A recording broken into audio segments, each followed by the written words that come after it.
Hi, welcome to this episode of The Daily. My name is Brendan Malone. Well, today is Ash Wednesday, which means that it's the start of the Christian season of Lent.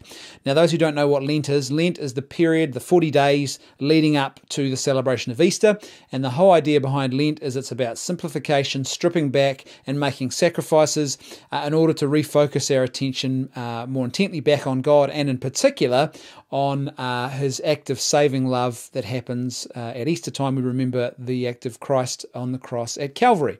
So there's two types of things that you do during Lent. One is some form of self-sacrifice, which is where you might give up something that would otherwise be a normal part of your life that you might enjoy doing. So for example, you might enjoy watching Netflix, or you might enjoy having a glass of wine each night with your meal, or your favourite chocolate or whatever, and you might give that up for the 40 days leading up to Easter. It's a way of, that little form of sacrifice is a way of giving of yourself and refocusing your life and allowing time and space for God. And then also you would engage in some form of self-giving. So you might take on some form of extra act of charity or compassion for the poor or the more vulnerable members of your community. You might go and visit the local rest home once a week. You would do something specifically that's outward focused and self-giving with your life. Once again, it's an imitation of Christ's ultimate act of self-giving on the cross, and it's a way of refocusing our life and giving authentic and very profound and important meaning to the way in which we live our life, because it's not focused just on us and our own gratification, but it's focused on self-giving and self-sacrifice. Now, here's my challenge.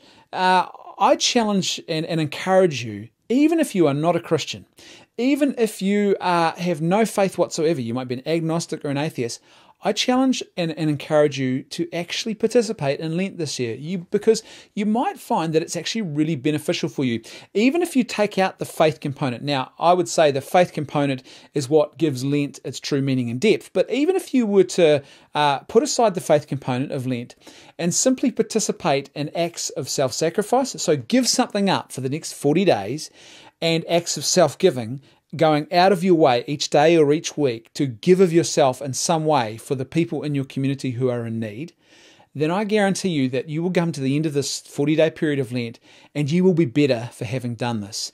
You will, I think, have rediscovered what is important in life. I think you will have rediscovered an appreciation for the little things that we often take for granted, and we can often lose a proper sense of gratitude for the important gifts that we've been blessed with in life. So I think Lent helps to refocus us in that regard.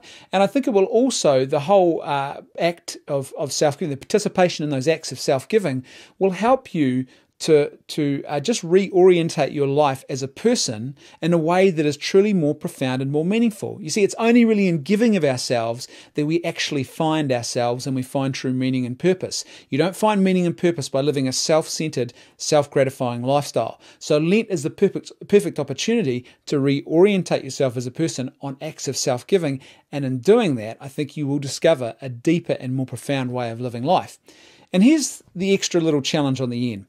When you get to the end of that 40 days, if you've participated in the 40 days, you're not a person of faith, and you come to the end of the 40 days of Lent, and it's now Easter time, I encourage you, why not get along to those Christian church services that are going to take place over that Easter period?